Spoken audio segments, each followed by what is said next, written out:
नहेर्नु guys यस साला घाँस खाने कुकुर हेर्नु त धानको मुन्टा खाएको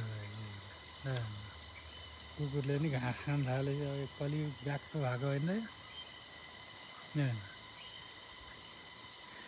यो साङ्बो नामको डग हो यसले घाँस खान थाल्यो र हेर्नु धानको मुन्टा खाइसक्यो स्याङ्बोले धानको मुन्टा खाएर घाँस खाने भइरहेछ यो पहिला गु खाने थियो अहिले अब घाँस खाने भयो हेर्नुहोस् लाज पसेको होइन रे कुकुर ल यस्तै छ है हजुर गु खानेबाट कुकुर घाँस खाने परिणत हुँदैछ ल ल ल हेर्नु मुन्टा खाएको ए ए ल ल